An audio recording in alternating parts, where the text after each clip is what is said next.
John Morgan leads a famous lifestyle. He brushes shoulders with celebrities and performs for audiences of thousands, impersonating President George W. Bush. That's right. I speak Mexican.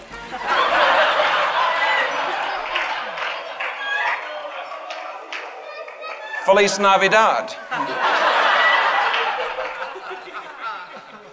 My llama is Jorge Bush. Dressed as President Bush, John sat down to tell us how God led he and his wife Kathy from his parents' appliance shop into a life of showbiz. My wife and I were helping to set up an appearance for George W. in Orlando, and setting up chairs and just helping out. And one of his full-time staffers was the very first person to say, "Hey, you look a lot like W." And I'm like, "W? You know, W. Oh yeah. By the way, did you know that D is my favorite letter? Because it's the first letter in W.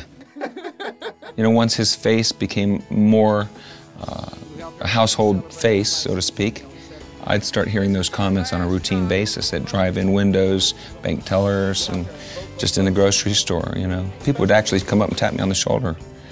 You know, just, has anybody ever told you look like that? Like they wanted to be the first one to, you know, let me know. According to his family, John was a born entertainer and had a knack for making people laugh. But doing impersonation seemed too far-fetched. I wanted to say, forget it, don't even think about it. But there was this little nagging thought that's in my mind that said, what if this is the train? What if this is God and you don't get on it? And I thought, wow, all right, I gotta look into it. And to my complete shock and surprise, it was exactly what God had in store for me. And I just jumped into it with both feet. I began to study videos, tapes, anything I could get my hands on George Bush, because I thought, if I'm gonna do this, I'm gonna do it all the way. John even recruited his wife as a Laura Bush lookalike, so the family, which now includes 4 children, could travel together. John says sometimes he gets confused about who he is at the moment. Happens all the time. If I'm at an event where I need to be in character for the job, like a trade show or something, for several hours or even all day, I have to physically tell myself, okay, get out of character, you know, because I have a burning passion to do a good job, and so I'll stay in character, you know, never disappoint your audience. You know, we've done this interview out of character completely, but if I had been in character, I'd have to physically tell myself, you know, okay, stop doing George Bush. John met the real President Bush just once. So I was just there at the event. At the end, I got in the line to greet him, and when I shook his hand, I said, "Mr. President, it's an honor to be your lookalike." And he just looked at me and said, "Well, I feel sorry for you." But John's life hasn't always been so glamorous.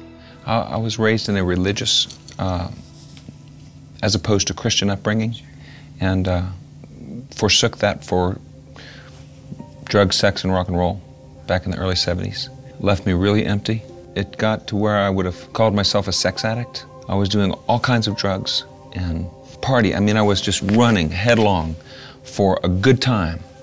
But in the quiet moments, I really hated myself. I loathed myself because I felt as though I was living a double life.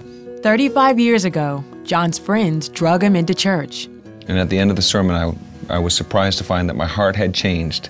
And I went forward and gave my life to Christ, and it was like somebody turned a light on that had never been on in my life. I was suddenly aware of God's presence. He became real to me. With every performance, John takes advantage of the opportunity to share Christ's love.